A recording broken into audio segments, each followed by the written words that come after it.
Hi everyone, Amy here. I'm hopping on live today to talk about a few of my favorite things, awareness and reflection, and how with awareness and reflection, um, harnessing and using both, you can make better choices. And this topic is coming up for me because of a pattern that I often see, and it's come up a few times for me this week. But the pattern is we often, as humans, or sometimes we experience discomfort, but then we rush to fix the issue without first reflecting. And then what happens is when we skip the reflecting, we skip the learning, and then we repeat the same outcome. And this is true for me in the areas of my life in the past, my past experiences where things were not going so well. I was skipping that reflection piece. And I bet if you look back at your experiences in your life, what is working, what is not working, whether it is in your hiring process or your career or direction, alignment, or something else in your life, are you stopping to pause and reflect in those areas where things are not going as well as you would like? Or are you repeating the same pattern, making the same choices, and having the same experiences? A lot of times we are, if you are a high performer and you're driven, you're motivated, you want to do well, you want to feel good, sometimes speed, just making a quick decision, can feel like we're being productive. But it can also keep us stuck when we skip that reflection piece. I mean, yes, we want to move. Yes, we want to be decisive.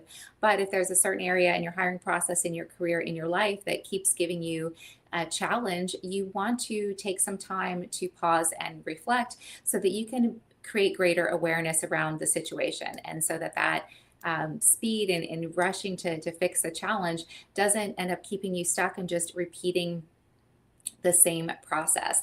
So today we're going to talk about why this happens, why we tend to stay stuck and repeat the same process, and how to interrupt the cycle.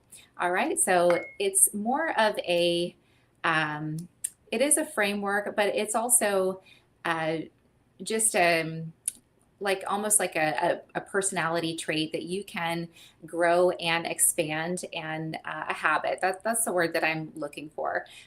So it is a framework, but let this framework become a habit for you just by practicing. So how do you do that? Well, how do you elevate your awareness? Well, first you want to notice and pay attention to the hesitation. Awareness shows up early through our emotions. It's just a lot of times we are not paying attention to our emotions, especially if they're uncomfortable, we want to push them away. So what I challenge you and invite you to do is to start noticing when you have a hesitation, when you feel discomfort, when you feel a pause. This resistance is a signal. So this is the awareness piece. And it always shows up early. Our emotions, our intuition, we feel them. It's just, are we stopping to pay attention to how we're actually feeling? Or are we quickly moving past this key moment that is imperative if you want to level up a certain area in your life that is giving you challenge and holding you back? So what you want to do, let's say I'll go through some examples here, but anytime we are sitting with an undesired outcome, we create our circumstances. So there's so much power and self-empowerment in reflection and pausing before you rush to make a decision, to make a choice to try to fix the challenge. Take a pause and take a look back at what actually happened, and what did you notice? Was there a moment where you felt a hesitation, where you felt a pause, where you realized, I don't think that I have enough information? What was that moment? Sit with the experience and go back and reflect on the moment, and ask yourself if you heeded that moment, the emotion, or if you overrode it, and just moved past it and instead tried to maybe rationalize. Well, I'll go ahead and step into the role, and I'll figure it out, once I step into the role. Our emotions are showing up for a reason. We have these signals, and if we don't want to keep repeating the same patterns, we want to pay attention with some very simple self-reflection exercises. And you can do this in your everyday life with smaller challenges with bigger challenges, with smaller goals with bigger goals. And elite performers do this as well. So after action reviews in the US Army, professional athletes, they're going back and replaying the experience, the event, their process, what worked well, what didn't, and this is how you ultimately elevate your performance, and you keep improving, and you stop making the same mistakes. When we make choices without this awareness, it's more of a reaction and less of a choice. And there's so much power in your choices. You have the ability to make new choices, create new outcomes, and ultimately create the life and the circumstances that you want, whether it's in your career or in your hiring processes. And different if you want a different outcome, you have to make a different choice. And so the key is to pause long enough to learn from and see what is actually happening. So I want to talk about some examples. Something that I'm seeing a lot of is when a professional makes a career move that is so my background, I've got a decade of experience recruiting, working with candidates, working with leaders, and I also do coaching, of course, for leadership and hiring process and career coaching. So I see this a lot where a candidate they made a move that was misaligned for their career. And so then they're in this new role and they're not happy. And so then they quickly jump to the next opportunity and they're also not happy there. And so what happens, this is just a repeat cycle. The cycle repeats itself. And then I see professionals they're solid, they're talented, they've got a strong track record, but they end up struggling in their career and still misaligned 5, 10 years down the line. So one bad career move can derail your career because I've seen it happen, but it doesn't have to. And I think the missing piece there is, did the candidate or the professional go back and reflect on, wait a minute, were there signs in the interview process? Did I have a pause or hesitation that maybe this was not the right move for me? Okay, so then what was the emotion that drove me to make that decision and ultimately take that role? And am I repeating that process now? So when you take I like to think of it as observing, like taking a step outside of yourself and observing, okay, this was my action. And this is where else am I in my life? Am I making this action or taking this action, making this choice when I have this uncomfortable emotion that is likely fear-based? Where else is this showing up? And with this awareness, you can start to make new choices, which I promise are going to create new outcomes. And so I see this a lot with candidates they've got a strong background, they've got the skill set, but they end up stuck and floundering in their career and misaligned for many years because of they're missing the reflection piece. Maybe they jumped from, all right, my current role is not feeling good, I'm feeling squeezed, it's feeling uncomfortable, I have to get out of here. Or maybe they are in between jobs, and so there's maybe even more pressure there. So if you've made a wrong choice I don't want to say wrong, I don't want to say bad, because as long as we learn from our undesired outcomes, this is building you up to become more resilient, to make better choices, to be a stronger performer and navigate your career and your life with greater ease. The challenge comes in when we don't pause and we don't learn from the choices that led to the undesired outcomes. And so we don't want to, before jumping to the next role, just feeling uncomfortable where we are, you want to stop and reflect on why you're making the choices that you're making. And this awareness is going to then help you choose a different action that's going to lead to a different outcome. Okay, so remember, one wrong career move, if this is you and you're feeling stuck and a bit frustrated in your career, just because you made a bad move years ago and then maybe you had some additional bad moves after that, you can take back control over your career direction by first bringing some awareness to better understand why you are making the choices that you're making. When we get to the why, the root cause, that's when we can make new choices, solve the problem, and begin to create real change. And I like to call it observe and choose. So there's no judgment in, if you made a choice that wasn't aligned with what you want and now you're feeling stuck. We don't want to judge ourselves, but we do want to take responsibility. So you want to observe the emotions that are guiding you to the actions that you're taking, and then take a look at the outcome, feel the uncomfortable feelings, sit with the discomfort, and then this awareness is going to help you choose a new action. Okay, so that's one example. And something else I've seen a lot of over the years, my years recruiting, and it almost makes me sad because these are, sometimes you have a strong individual contributor who they're a top performer, high performer, and they get promoted into leadership. So this makes sense. It sounds like a good move, but leadership is a different skill than performing as an individual contributor. And a lot of times new leaders might be learning a new space or market. They might be building out a team for the first time, and then they're learning, of course, to lead for the first time.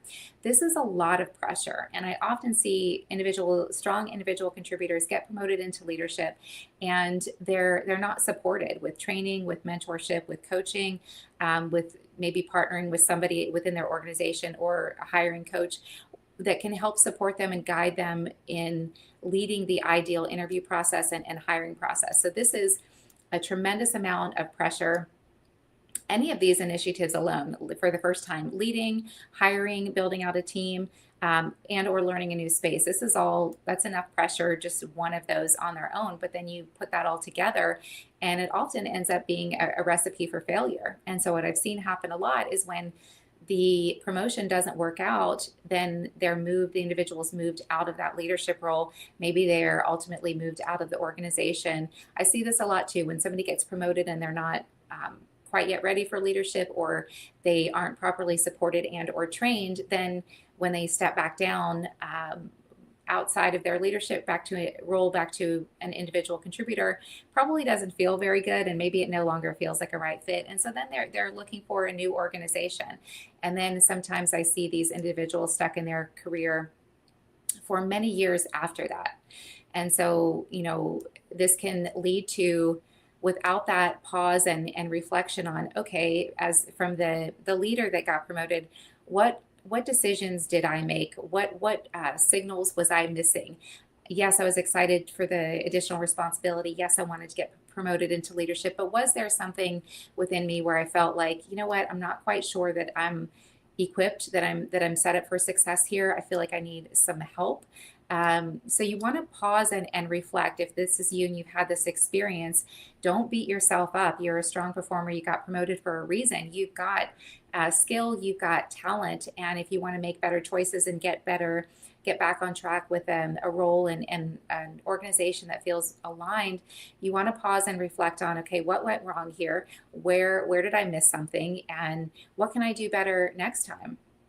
And in the same situation or scenario for the organization, well, they want to take a look at that experience as well, and look at the whole situation. And okay, so what happens when we promote someone that's a new leader and they're not set up for success? How can we improve our process here moving forward? Maybe we can partner the new leader with somebody else on their team who's strong in hiring, or whatever the situation is. It could be different for each scenario. But the point is, we want to go back and reflect on the decisions that we made. Were there signs letting us know that there's something off here in the process? And then this way, this awareness is going to help you create change, make new choices moving forward. And of course, we got to talk about recruiting and hiring, because I see another awareness challenge that I see sometimes in the hiring process, where there is turnover or there are delays in the process, is that when you have a candidate profile that is misaligned. So let's say you had just one example that's coming up. Associate level reps. Sometimes leaders have really high expectations for who they want to plug into the role. So maybe a President's Club winner, so somebody who's got President's Club accolades on their resume, for a career up and comer.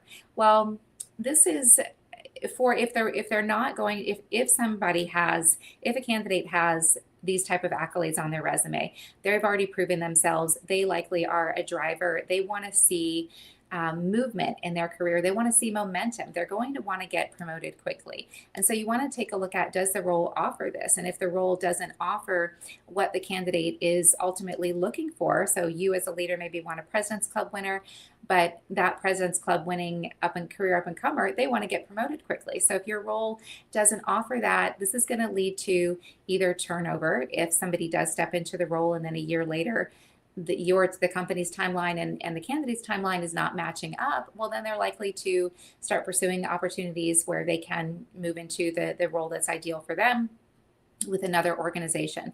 So I see this happen a lot. Or at the very least, you have delays in the process, because if the candidate is being honest with themselves and really listening to, okay, here's what the role is, here's what I want, this doesn't align, they're going to disengage and or fall out of the process. So awareness can be applied in so many different areas, and in aligning the ideal candidate profile or building your ideal candidate profile with your role, you want to make sure that the role offers what that candidate is looking for. And if not, you have a mismatch, and then something needs changing here, either the candidate profile or the role design. So if you're having a challenging hiring process, you want to go back and reflect on, okay, past hires, what is working in the process, what's not working in the process, and where can we create some change. So with this awareness, then you can again with creating greater awareness, you're going to be much more likely to make different choices, which are going to lead to different outcomes. So across career, across leadership, across hiring,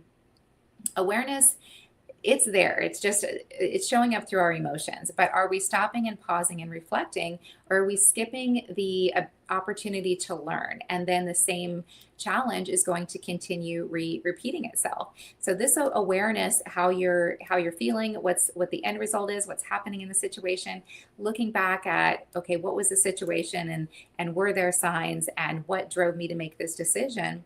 Well, this is all information. So it's never a judgment. It's just data. And reflecting on this data is where the learning comes in. And your choices create your outcomes, which is why I like to say that you create your life. And so there's so much empowerment in that, as a candidate or as a leader or as the organization, we can always look to the other party and say, blame it on their performance. Or blame it on the organization if we're the candidate. But you want to look within and say, okay, what can I do differently here?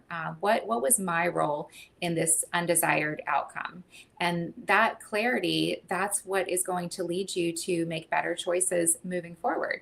And the clarity doesn't come from doing more. It comes from seeing more, which a lot of times when we're uncomfortable, we don't want to pause and actually feel and see what's happening and why we're making the decisions that we are making. So I wanted to hop on and share this today. Hopefully it's helpful. If you have a comment or a question, I will come back to the video. You can go ahead and drop a comment in the chat, and I'll be happy to share. But would love your feedback, and if you've been experiencing some challenges like this and you want to connect for help in aligning your career or improving your hiring process and retention rates, you are welcome to connect with me. The link is in the description. As always, if you like the video and you got some value, remember to like and subscribe, and that way you can stay updated on my next video. That's it for this one. I'll see you the next time.